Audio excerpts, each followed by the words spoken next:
Hey guys, what is up? This is Manta Davis, me once again. Welcome back to another movie review, aka After I Saw. This time is going to be on Cyrano.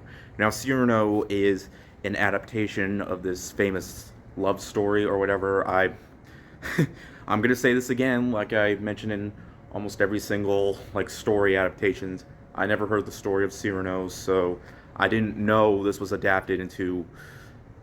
I knew nothing about that. All I know is that this movie was coming out and I wanted to see it, and I did see it. If you don't know the story of Cyrano, it involves this man named Cyrano who, well, it's Peter Dinklage. You should know what he looks like.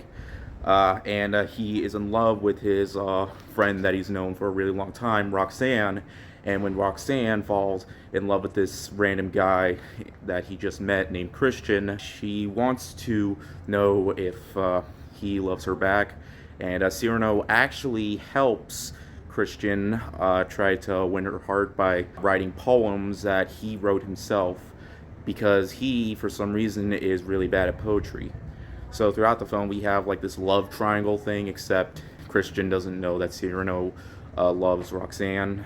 So, yeah. But I was really curious about this one. It is a musical, and I do enjoy musicals. Last year, we had a lot of great musicals. In the Heights, West Side Story, Encanto, and I consider this one of them as well, okay? I count it as a last year film because it was released last year, sort of, but yeah, it's coming out this year. It was originally supposed to come out in December, but I don't know, it's here now, and I had a really good time with the movie, okay?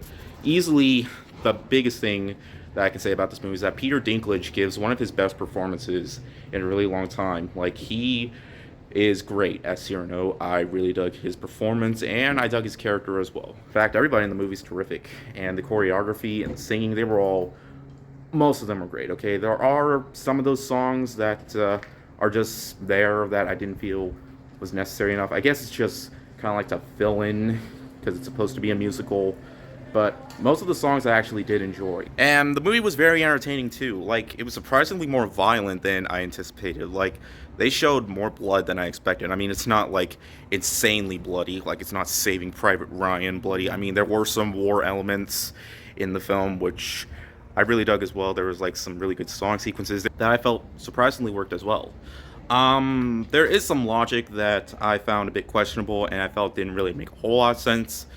This one sequence where, okay, there are some brief spoilers, so I'm just gonna bring it up. There's this one sequence where Christian is trying to talk to Roxanne, but in poetry form. But instead of just telling her, Peter Dinklage comes in and just says it for him. But even though she doesn't recognize it's his voice. I mean, yeah, it's kind of hard to explain, but she's known him for a really long time and she doesn't recognize his voice, but something happens later in the film that changes that. Much later, in fact. Sorry about the spoilers, but I don't really like giving spoilers away, but I feel like I should have to because, I don't know, but, despite some flaws, it is pretty flawed, and I'm not sure if it's, not very faithful to the full story, but I had fun with it, okay? And the costume design, it's beautiful to look at, and I actually dug the story, okay? Despite it being a little confusing, and, honestly, in the movie, Cyrano could have just told Roxanne that he loved her, but, for some reason, he didn't. I'm not going to tell you if he did, because I don't know, I'm not going to sing. But you know what? I had a really fun time with this movie, okay? It was really well paced. The songs, most of the songs I enjoyed, performances, the acting, storyline. I thought it was mostly very well done. I had a really good time with this movie, and if you enjoy romance films, this is certainly one to check out. In musicals, then I recommend giving this a watch as well. It's no In the Heights or West Side Story, but I can say I recommend giving this a watch. Thank you guys so much for watching, and I cannot wait. I'm about to play Elden Ring, hopefully when I get home. I'm waiting for my copy in the mail. Hopefully it'll be there when I get home. I've been waiting forever. Despite people complaining about the performance issues, I don't care. I heard Bandai Namco is going to be patching that game up, but yeah, anyways, thank you guys so much for watching, and I'll see you guys later. Word out.